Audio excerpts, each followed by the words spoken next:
So I am live with Chris Cheeney, and you know, this I think this is the most questions we've had so far on any of David Wright. We had absolutely loads, but this, I mean, I think accounting at the moment and all the grants and the staff things is just a huge thing, and it is proven. I mean, I've spent over an hour compiling everything just so that we can run through everything in some kind of order. So please post more questions if we don't go through everything, but I think by the end of it we will. So anyway, I'm here with Chris Cheeney.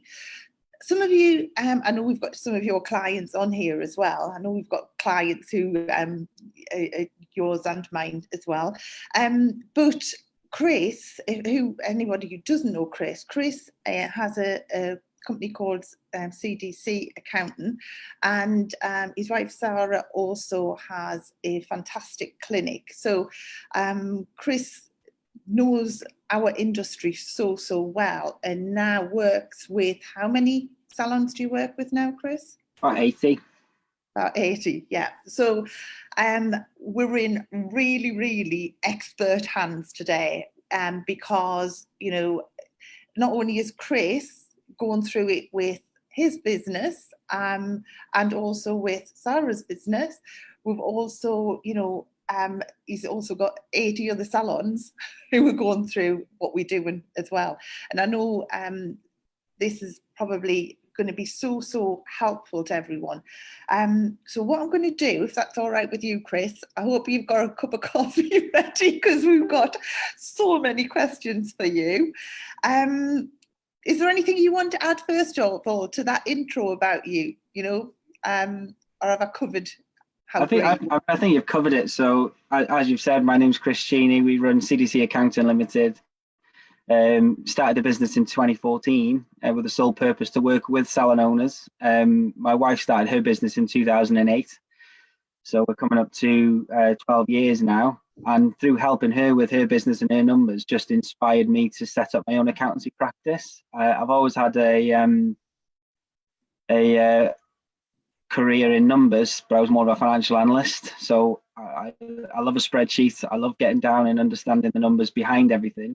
And now we've got a team of 7 of us, including me, where I employ accountants, bookkeepers, payroll, and we're all here to support salon owners. I mean, especially now through this time, the support that we're giving, I've been overwhelmed by how helpful it's been, but also how interactive our clients have been, and how we've come together in this time of need. We've all come together, all salon owners, the positivity in our group, which I know you're going to post a link to later, the positivity and the support that we're able to give, and that our clients are supporting each other. It's absolutely fantastic. And it just goes to show that this industry really do come together when it counts. Yeah, just in case we do forget, once we get into all the questions, Chris has started an amazing support group as well, and we've just been talking about it. Chris is going to start and do lives every day, and we're going to do some stuff next week as well. So we are going to put the link for that, so you know, everybody really needs to be in that group, just simply because of the advice that's there is fantastic. But right, so let's start from the top, Chris. Right, so obviously now everyone's salon is closed. I think now that's happened. We move into a different era, and now we think, right, what do we need to do?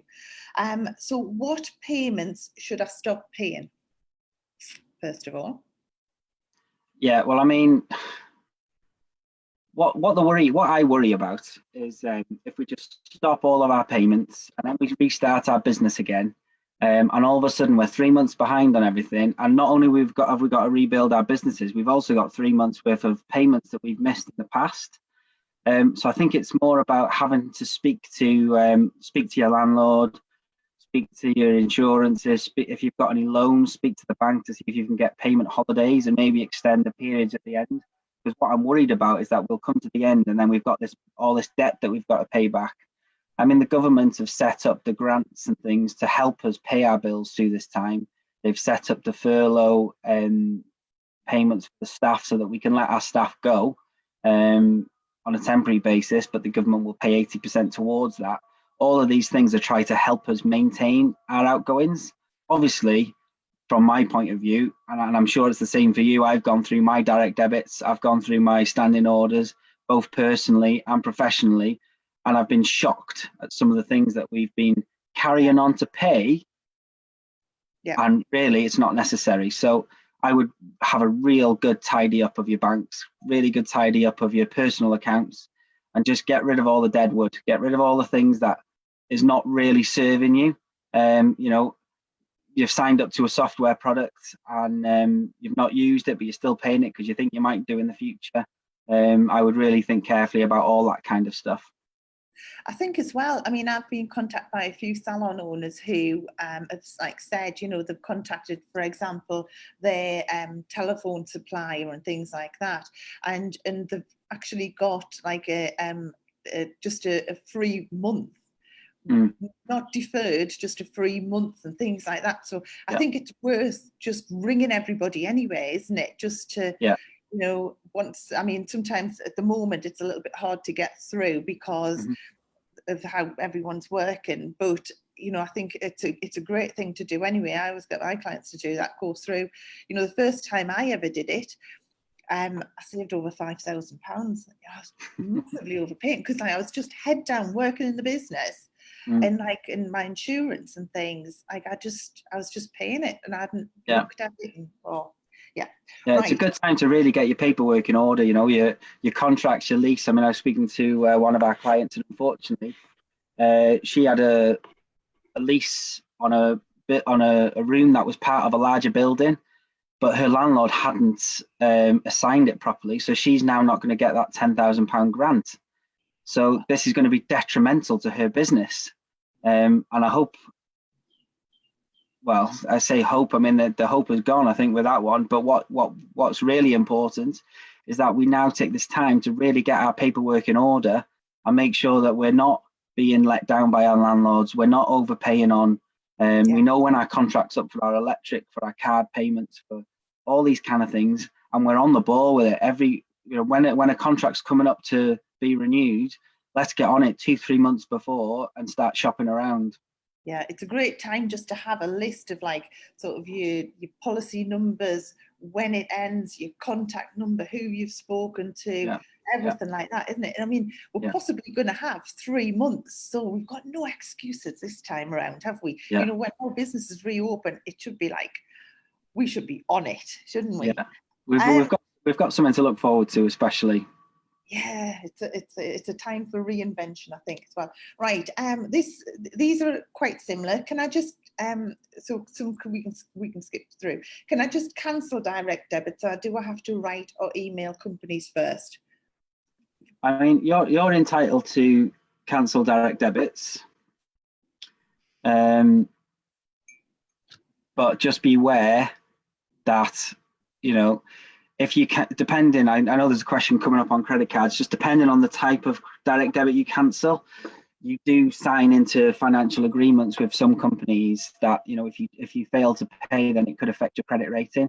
So I would double check your contracts and lease agreements and that kind of thing with your machines and that kind of thing, and just make sure you're not going to put yourself in any harm in the future, not ruin your credit rating. Yeah, because it's easy to like just panic, isn't it, and think, just delete. Yeah, I mean, one of my clients sent me a message this morning. She'd had a message from Nest. She just cancelled her direct debit to Nest, and then she'd had an email saying, you know, you've cancelled your direct debit. You know, something like that. She needs to speak to Nest directly, but essentially she's got an obligation to pay it's a legal requirement to pay the pensions for the staff. So I wouldn't have thought it's something that you can not pay, but I'm pretty sure that they would be quite understanding. And as long as you paid eventually, you know, they would do everything they could to help you out. And again, I think this is what the grants are for. Yeah. Right. Lease payments, rent, just covered that. Well, lease is different, slightly different. So do you mean lease on a machine or lease on a building? Yeah, I think yeah. I think there was 2 questions and both were about leased equipment.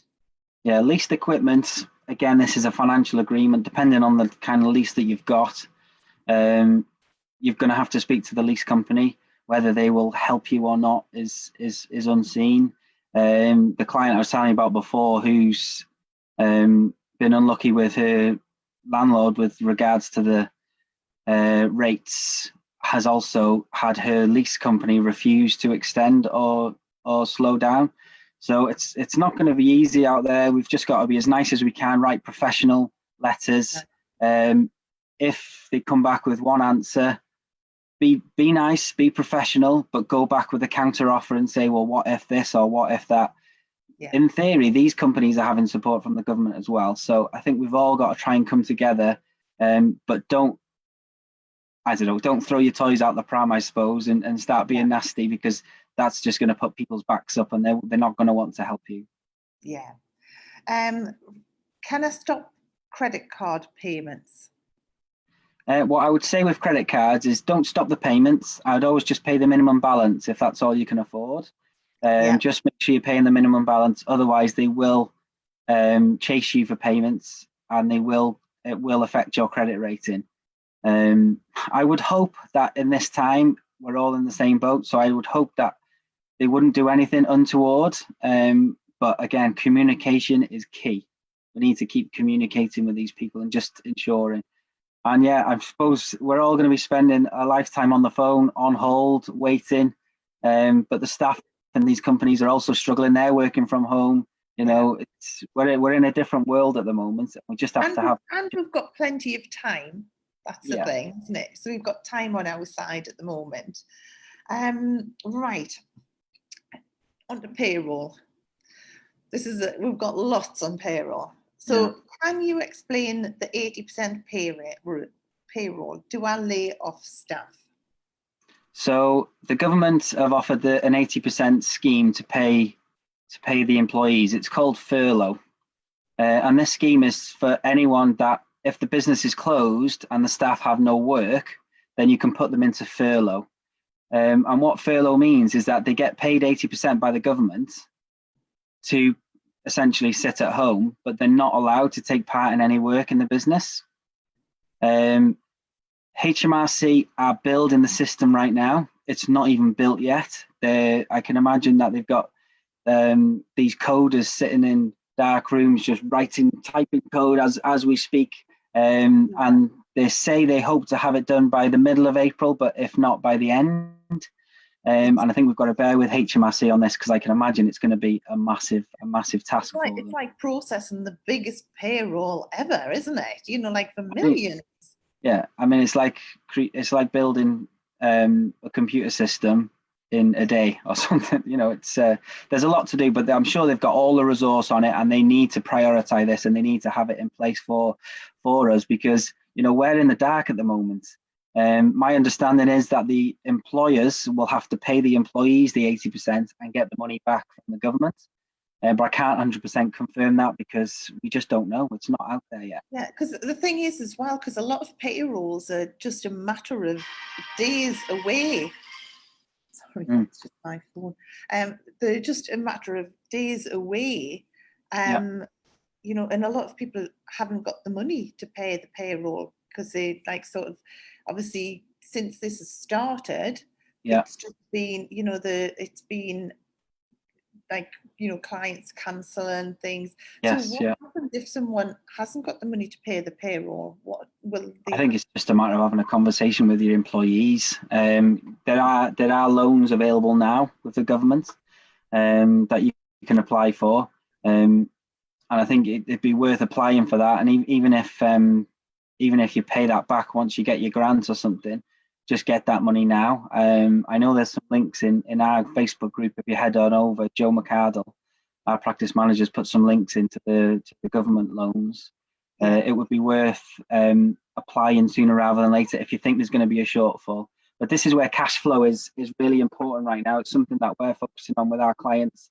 We're building a template spreadsheet that we're going to be training our clients on to use, because this is what we need. We need some clarity. We need to know, well, what bills are we going to have to pay?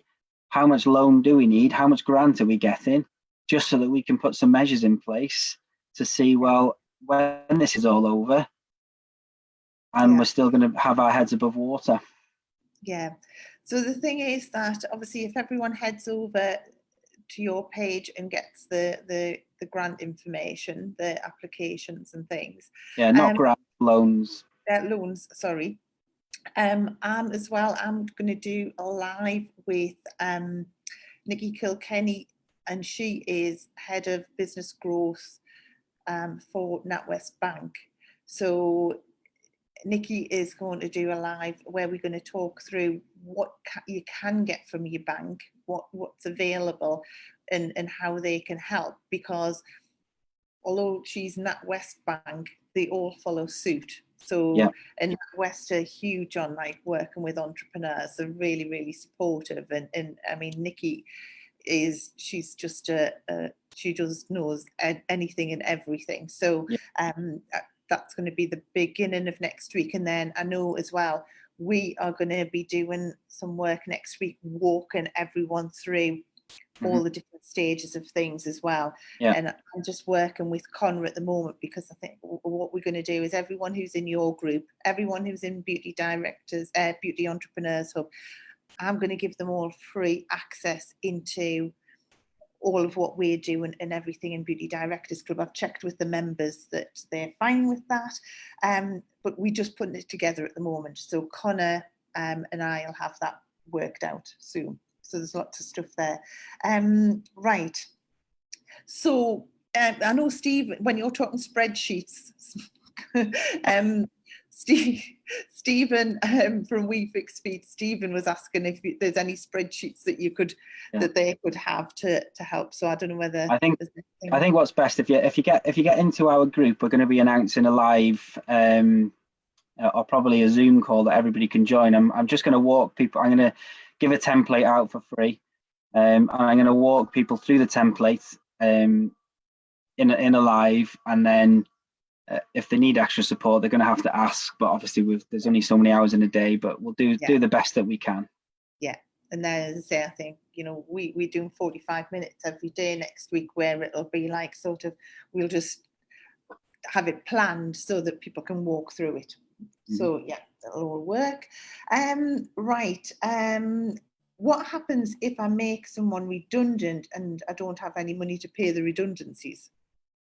Well, if you make somebody redundant and you don't have the money to pay the redundancy, then you would be liquidating your company essentially. Therefore, the government will pay that redundancy for you. But you would have to liquidate your company to qualify for that. Right. So the 20%, that's voluntary, isn't it? Someone doesn't have to top up that 20%. But there's a few people asking that if you do top up the 20%, then can you get your employees then to do some work, like doing social media and different things? No. Or are they classed still as furloughed? No, if you're furloughed, you get 80%. You can pay more if you want to your employees, but you don't have to, is my understanding. But essentially, if they're furloughed, then they can't work for the business in a paid capacity. Whether they want to do anything voluntary and whether that qualifies, I'm not sure. Because I know with my staff and a lot of people's staff that well, we don't want to just sit at home. We want to help and we want to support and we want to learn. And I know we've sent our staff home with iPads and they can get access to all the manuals and all the rest of it. But I suppose that's what they're doing with their own time. We're not asking them to do that. That's what they want to do. And I think I suppose there's a difference as well. If it's not scheduled, it's not like you're saying, right, 9 o'clock in the morning, you have to be doing this, this and this kind of thing. Because I know there's a lot of like companies like Environ and that, where they are giving free training online and things. So yeah, no, I think it's a debatable question. But the rules of furlough are they're at home and they're not working. Right. do we pay it or do the government pay it? You're saying that like we're probably going to have to pay the 80% and then claim it back. I would have thought so. I mean, it's not confirmed, so I don't know for definite. But you know, like with maternity pay or sick pay, the employer will always pay it back. Maternity pay we get back, sick pay we don't. We do at the moment, but we wouldn't normally. But yeah, that's generally how the system works. I can't see it working any other way, but we don't know as yet. Right. Someone said actually about long-term sick. I have someone on long-term sick 12 weeks so far. Do I have to keep paying them? Because obviously you can't claim that back. So is that just a £100 expense every Yeah, week? I mean, you'd have to keep paying them. However, I would wonder if we can put them on furlough and they get their average pay paid by the government. I can't confirm that, but that's what I would be looking into.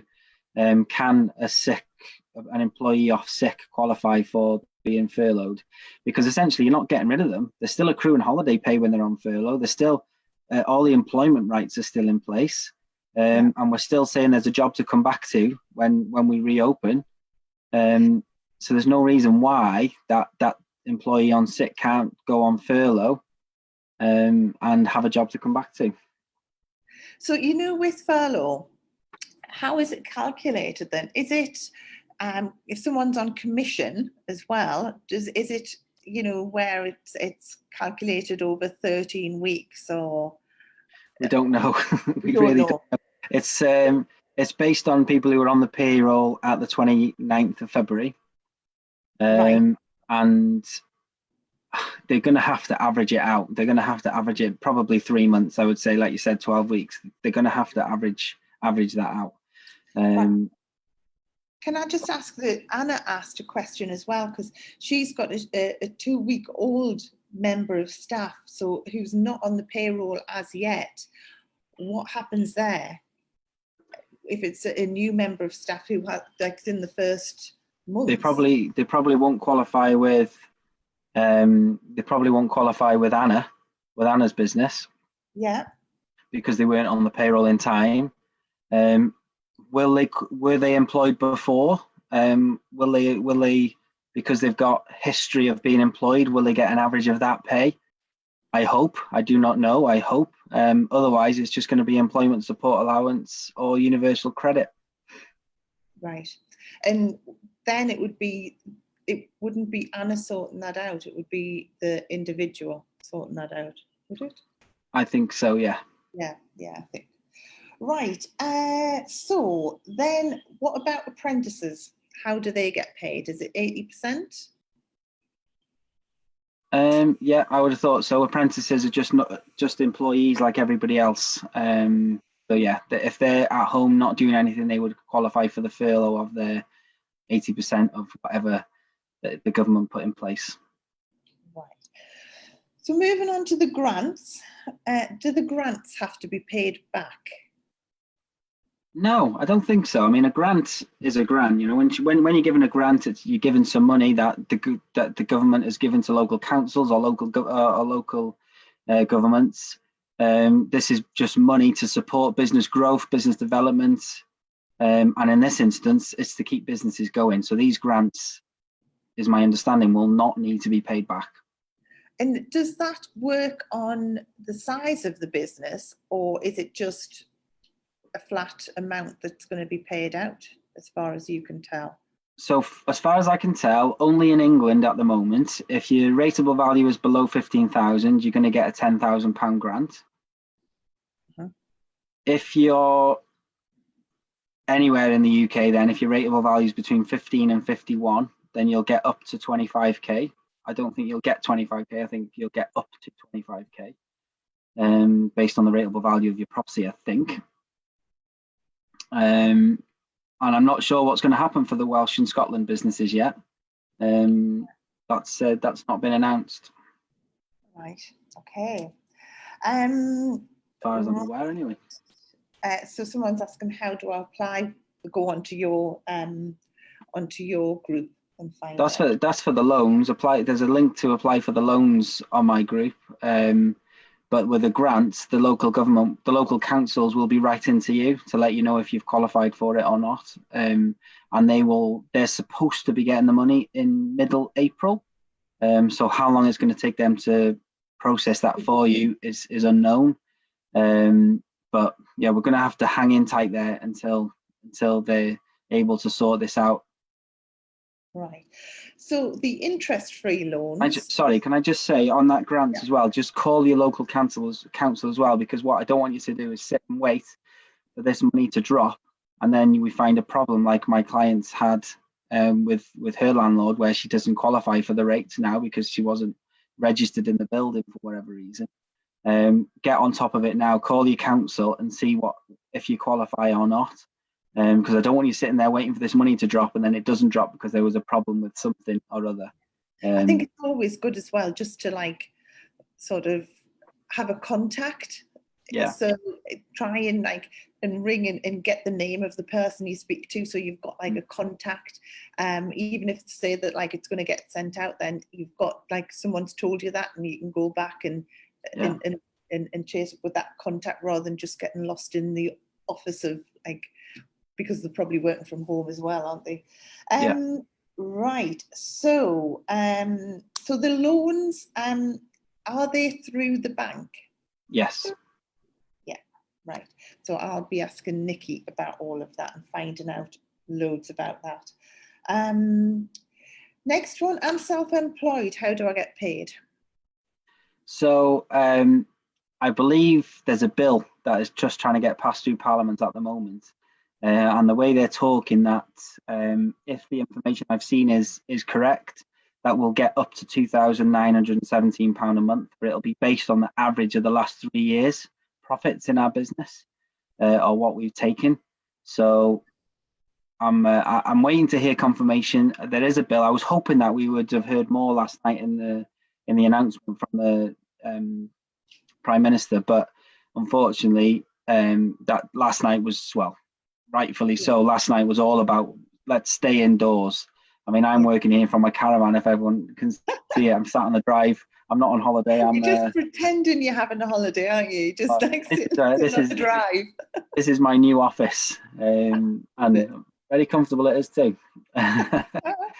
So we're waiting for confirmation on that from the Prime Minister. So yeah, we're watching with eager beaver eyes. Yeah. So. And I think this had about 4 different questions on this. I don't take any money out of the business hardly. Does that mean I won't get paid much or anything at all? And one was really that, like, obviously the business isn't really making anything. So does that mean I'm not going to get anything? More than likely. You'd have to apply for, I mean, how you're surviving at the moment is what I would wonder. Potentially the husband or the wife, whichever's going on, is supporting the family perhaps, but the benefits will continue if she's claiming working tax credits or ESA or universal credit. But you know, the government won't give you anything if you haven't been earning anything, but they will help you with the benefit system. So register with that as soon as you can. So, you know, because a lot of accountants sort of defer things so that, you know, you're not paying a lot of tax kind of thing. With that, obviously, because it shows that you're not really taking very much out of the business, that's now a disadvantage, isn't it? Yeah. I know we've always talked about this, and you've always like said, you know, like if you're paying tax, you're doing all right kind of thing. So like it should welcome paying tax. But I know different accountants have different takes on that. Someone has asked, so will you get universal credit if your partner has a good wage? Or do you know what? I saw that question from you before, and I've looked online, and I don't know the answer. I've done some research. There's nothing definite, so I don't know the answer to that one. You just have to apply for universal credit and see what happens. There's a lengthy process, but the sooner you start that process, the better. Right. Where are we at? How soon will we get paid as salon owners? For the grants, I would assume that will be in April, I hope. for the 80% furlough payments. Again, I hope that's going to be by the end of April. The HMRC are building the systems. The new process for self-employed has not been passed yet through Parliament, so we're waiting to find out on that one. But I'm hoping that things are ticking over by the end of April, because otherwise people are going to start getting into hot water because they're not earning any money. The government, and I think the government know that they have to do what they can now. And even if you are struggling, I would apply for these loans as quickly as possible, because at least that will keep you going, and you can just pay them back as soon as you do get this money. But at least that's going to fund you through the next couple of months. Yeah, and if you are if you're unsure about how to do all this, and say Chris and I are going to be like walking through sort of how to do it all, where you're applying and all that kind of thing. So if you thinking, well, I haven't got a clue where to start, then Chris and I will help you with that next week. So yeah, don't worry. Right, my business isn't profitable. My business isn't profitable, and this year has been disastrous. Will I have to close for good? I mean, was the next question from the same person? And can I open up another name? Yes. I mean, yeah, you can just close. You can, if you're a limited company, you can just liquidate and start again. And will there be costs involved in that? It depends if she's leaving any debt behind. If you're leaving debt behind, generally you'd need a liquidator to do this for you, which can cost between £3,000 and £6,000. But if you're not leaving any debt and you just want to close your company down, then it's a simple strike off form that we fill in with Companies House. Yeah, I mean, I said to you, but nobody else knows yet. I've got Jeremy Harbour on a live tomorrow, coming on from Singapore, everything I know about business turnaround I learned from Jeremy. And now, I mean, you know, like his advice, people pay thousands for, but his mum used to have a Gino salon, so I just like appealed to his softer side, and I thought, well, you can just say no. But like, he's come back to say, yep, he'll jump on a live at 9 o'clock in the morning. And as I say, anything to do with business turnaround, anything, like Jeremy just doesn't think in the box, he thinks out the box all the time. But I mean, he works with huge companies or buys companies when they're on their knees and turns them around. But he also knows how to like size it down to, like, and I've like said to him, you know, like most salons are going to be like your mum's salon was, kind of thing. And he's like, yep, I'll help where I can. So this is just a bit of a, I cannot wait. You know, Jeremy's just amazing. Right. Wait, where are we at? Can I close my business for good and start a new one? Yes. Yes. And Jeremy will touch on that kind of thing. What if we can't pay our VAT and tax? So VAT and tax is being deferred. You've got to phone HMRC, you've got to speak to a person, you've got to have it logged on your file. VAT might be automatic from what I've seen. They said that the VAT is going to be VAT due between the 20th of March and the 30th of April. Does not need to be paid until March 2021. They will extend that if needed, depending on how this epidemic pans out. Tax, you will have to pay it, but you will be able to get a payment plan, or you will be able to get that deferred. You just have to phone and ask and wait in line, unfortunately. Just, when I work with businesses, I always work with them to get them so that they've got 3 months reserve, so that they can survive 3 months if any eventuality happened. Is that something you would recommend as well? Yeah, I'd probably say 6 months. And certainly moving forward, you know, this has given us a chance to reinvent ourselves. I was saying to you before the call, CDC Accounting, it started in one capacity. And throughout the years, we've realised all the things that we should and could be doing, and are trying to do, but it's so hard to do on such a big scale. So it's about thinking of your business. Well, how do you want if you were to start your business again today, which many of us are going to be, what would you do differently? Because you get stuck into the same routine, you carry on as normal. If it's not broken, don't fix it, kind of scenario. But at the moment, we've got the chance to reinvent ourselves, and I'm really looking forward to that. And definitely having cash reserves is so important. That's one. I mean, cash flow for us is going to be the thing that we take forward, because cash is king. Yeah. So, and someone's like said, what can I do to get some money in? I mean, this is what we'll be going through next week, really, like sort of different ways. It's going to be loans to get cash flow in. But in terms of keeping your business going and still generating revenue, my wife is emptying her salon as we speak. So she's going to be bringing all the products home. She's going to be not necessarily setting up an online shop, but she's going to be calling her clients and saying, do you need this product? Do you need this? Do you need that? And we're going to be posting them out if we can get to the post office. But yeah, it's just that kind of thing. And I think a lot of clients as well are quite keen, because they're used to paying money out every month. They're quite keen to be able to get onto like a payment scheme kind of. I mean, one of the good things that we've set up in ours is this membership type stuff and packages. There has been a couple cancelled, but not many. And that will help us through the next couple of months. For the people that don't cancel, they're going to get their treatments at the end of it.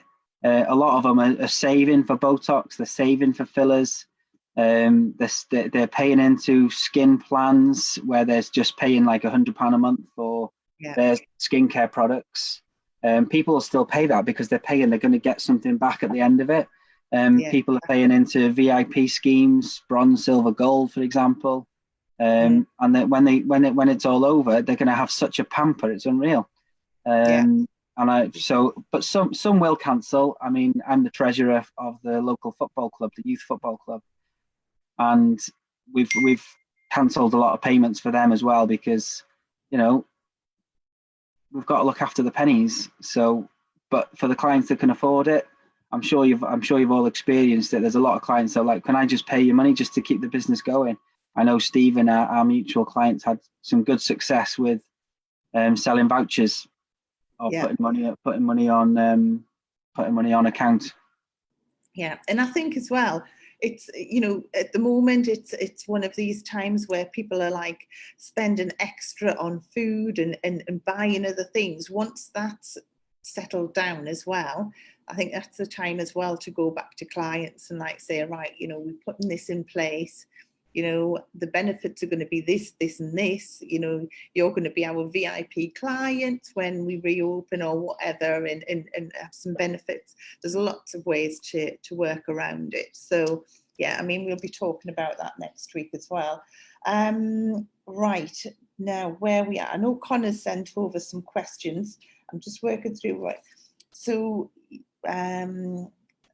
does the grant have to go towards wages? Which grant? I think that's the £10,000 one someone was asking about. Well, if you close, then you'll get furlough. You don't have to pay the extra 20% if that's what the question relates to. Here's one. What if someone has two jobs? Where does the furlough come from? Or can the furlough twice? Or I think both. They get an average from both companies. Right. Pregnancy. How does that work? I know someone said that like they got someone who's 26 weeks pregnant. Do they? Yeah, I mean they would be I would assume that they would be furloughed, getting their 80% pay. Maternity pay, if they're due to go on maternity, don't forget you can claim to get the maternity paid up front. So you can get the full amount paid up front, which may help with cash flow in the next few months as well. So there's a form to fill in online. Let me know if you need to know which one it is. We can let you know. But yeah, I mean, pregnancy is all I'm laughing for is just Connor's just sent over. We've got a fair few more questions. So right, so pregnancy, we've just sorted that, right? Are you all right with all these, Chris? By assigned property, do you mean the lease didn't go through solicitors legally, as mine didn't, but I have a contract and he's an estate agent with loads of properties?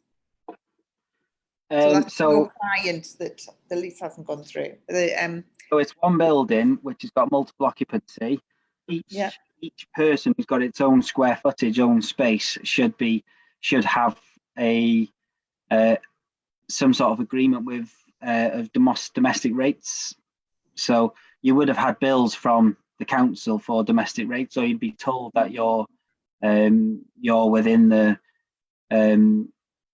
range to get it free, for example, rural rates relief or some sort of rates relief. So if you've not had any letters from the council, that would suggest that either the post has just not arrived or you're not registered. So get on the phone and ask them. Right.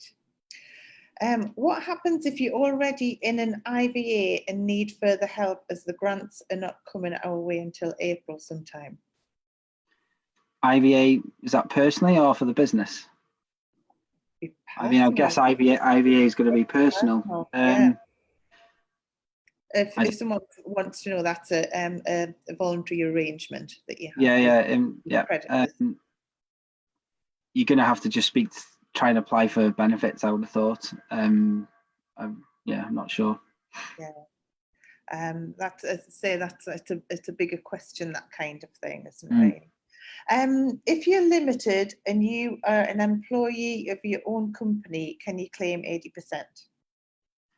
My understanding is yes. I can't confirm for definite. There is something going through the Parliament at the moment, trying to get a bill passed to help self-employed. I'm not sure whether directors are going to be classed as self-employed or whether they're going to be classed as employees. So we'll wait to see. But the disadvantage we've got is because we've tried to be tax efficient in our businesses, directors have been putting through a small amount through PAYE and a larger amount through dividends because that's the most tax efficient way. But are the government going to pay us our dividends? I wouldn't have thought so, unless they take what we put on our SA 302 on our tax return as our income, then dividends won't be included. So what I'm talking about there, so on your tax return, self-assessment tax return, one of the final pages at the back is called an SA 302, and it describes all of the income that you've had and how much tax you've paid. So it will say something like pay from employment and dividends and any other income you've got, like property or whatever. So it'd be interesting if the government take your self-assessment for us as directors, or whether they take classes as employees and just pay us what's on our PAYE. Yeah, because as well, a few people, including myself, I have a few businesses as well. So it's like, it's not going to be, it's just working it all through. If furloughed, do you accrue holidays still? Yes. Yep. So furlough means you can't have staff meetings if they aren't getting paid.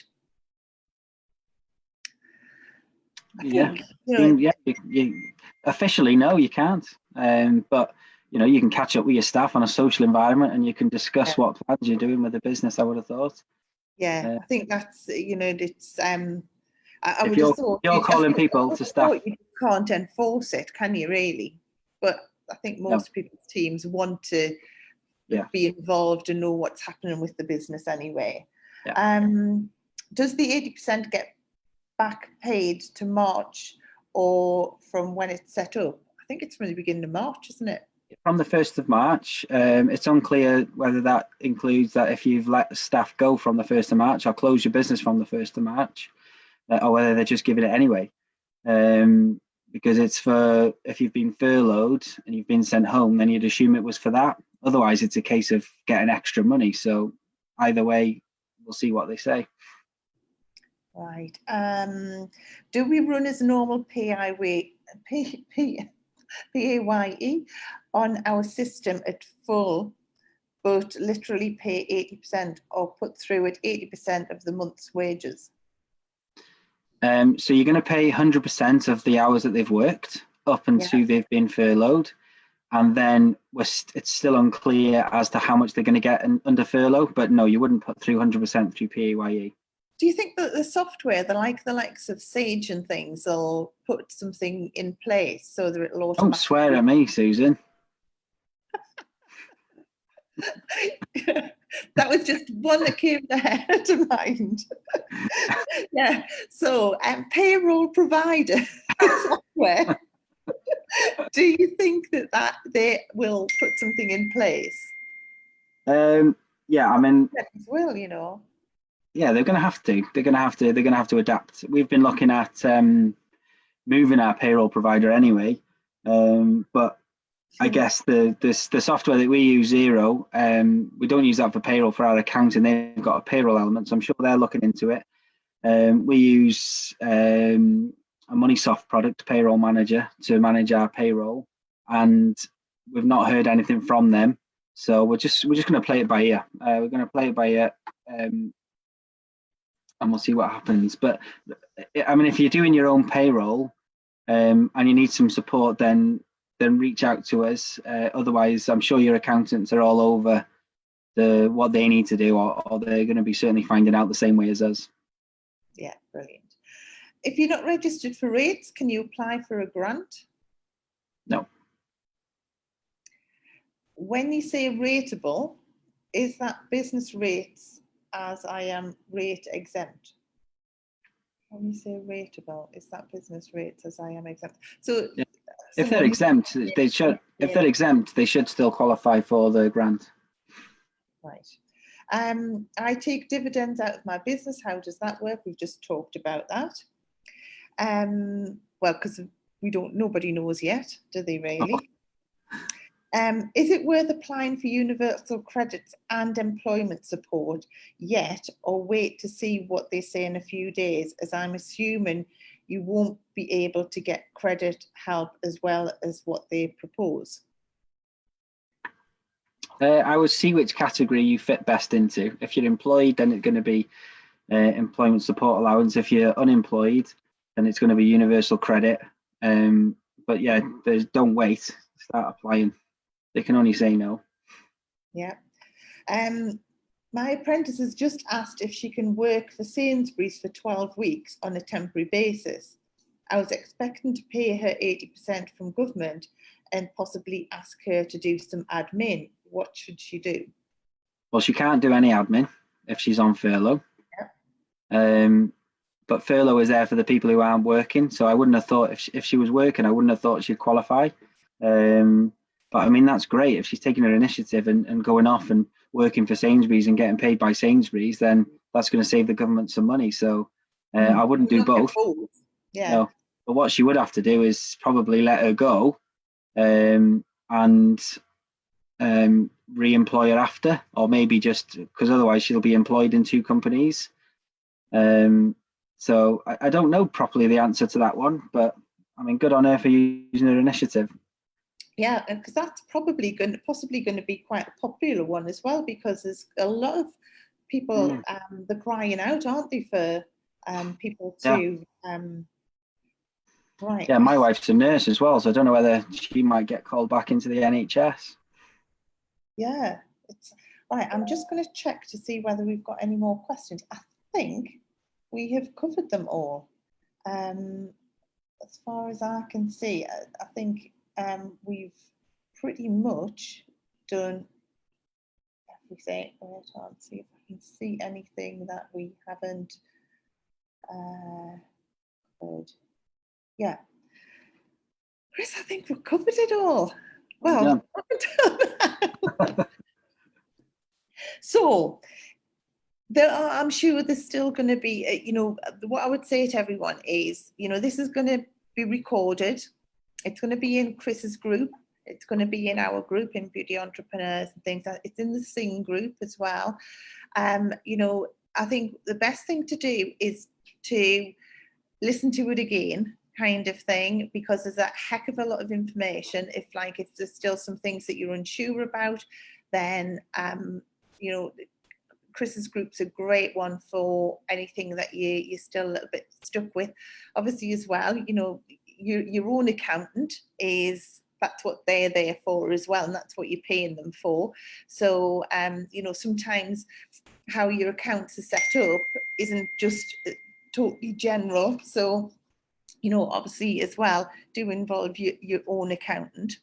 What we were saying about what we're going to do from next week, we'll tell everybody in more detail, because to be honest, we've just started pulling it all together. But I mean, what my thinking is, I think it's going to be round about 90 days we've got where we're going to possibly be closed, and to me that's like a time of reinvention. So I'm going to work every week with a different expert on a daily basis, where we're going to be walking through a process kind of thing. So that's what, like, Chris and I are doing next week, is walking through all of the processes. As I say, we're going to do that in Beauty Directors Club, and I'm going to give all of our members have agreed that I can, you know, give some free access to everyone, because it is normally a paid membership. So we will get that to you. As I say, in the meantime though, there's all the stuff in Beauty Entrepreneurs Hub, there's all the stuff in Chris's, and yeah, I don't know whether there's anything else you want to add, Chris. I think we've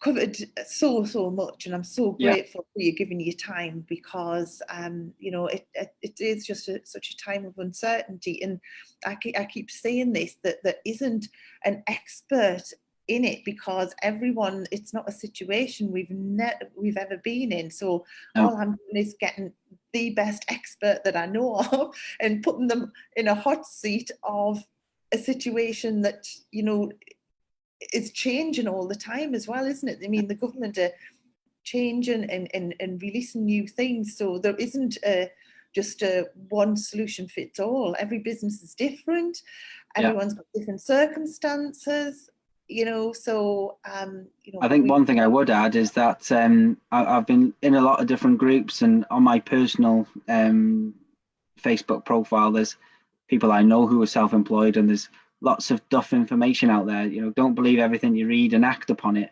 Make sure it's fact, because you know, there's lots of people saying, well, yeah, you're going to get this and you're going to qualify for that, and yeah, you're going to get this, and you know, it's just not true potentially. So make sure the information is fact before you know, act upon it.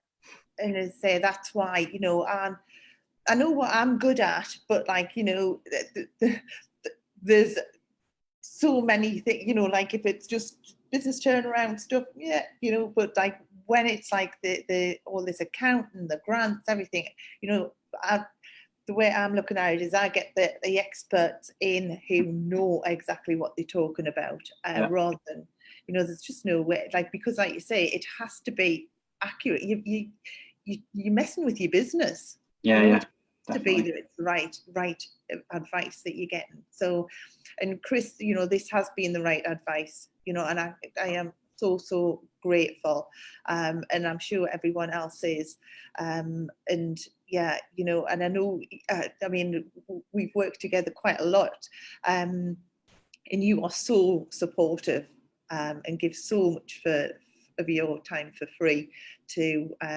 help. And as well, the other thing that somebody's going to get next week as well is you did a business bundle all on like sort of cash flow and increasing your profits. So you know, there's that there as well. So you get a double whammy of Chris next week. So yeah, so thank you so much, and this has been absolutely amazing. So thanks, Susan. Yeah, and I'll see Good luck to everyone. Good luck to everyone. If you need any help and support, just, you know where we are. Yeah, that just means so much, Chris. Thanks a lot. Take care. See you now.